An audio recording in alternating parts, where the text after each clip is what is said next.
Hi guys, this is Dr. Chellam.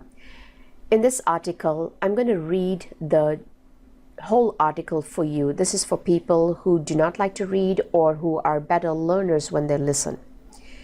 Further, it is also an article that is really good for beginners who are trying to understand what the thyroid really does and if their symptoms are coming from the thyroid. So, are your symptoms due to a thyroid gland, which is your metabolic machine? And how do I know if it is my thyroid? So what you will learn is what the thyroid does, what are the symptoms of a poor functioning thyroid, and what is needed for the thyroid to function properly. So I will not get into the blood test, but pretty much address the real basics. Once you understand the basics, it's easier to understand the future articles that you might be reading. So the word thyroid is derived from the Greek language thyrios, which means shield, and idios, which means form. It is an endocrine gland that helps burn calories and keeps the metabolic machine working. So it basically keeps our body temperature, and that's why a burning lamp is the best way to make you understand the core function of the thyroid. It helps your metabolic processes, generates that heat and energy. The thyroid is an important endocrine gland that produces two of the major thyroid hormones, which one is T3 and the other is T4. T stands for the amino acid tyrosine. The number 3 stands for the number of iodine molecules connected to it. So T4 has 4 iodine molecules and T3 has 3 iodine molecules. It also has another set of cells in the thyroid gland called C cells that produces calcitonin, which affects calcium metabolism.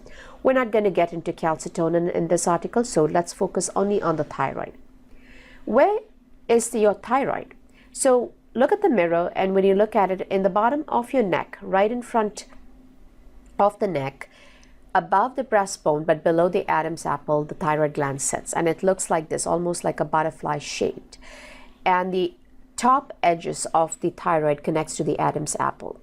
So in this diagram gives you an overview of how the thyroid actually works.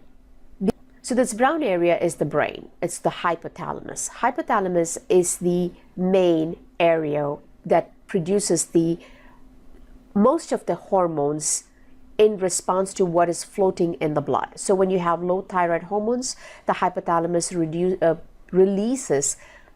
When you have low hormones, the hypothalamus releases TRH, which is a thyroid releasing hormone, which goes to the pituitary, which is the master gland, which produces what is called TSH, the thyroid stimulating hormone, and stimulates the thyroid gland to produce the T3 and T4. Once again, I said we're not going to talk about calcitonin, but that's I know is in this picture. So in summary, the proper functioning of the thyroid, we need these 3 major glands to work. The hypothalamus, the main area of the brain that produces the first hormone called TRH, thyrotropin releasing hormone. This is done in response to low circulating thyroid hormones. The pituitary, which responds to the TRH and produces the TSH, the thyroid stimulating hormone, which goes and stimulates the thyroid to form the T4 and T3. TSH is the only hormone checked routinely to test the functioning of the thyroid, as it is the most sensitive test. However, it does not tell the whole story, and we'll get into that in the rest of the article.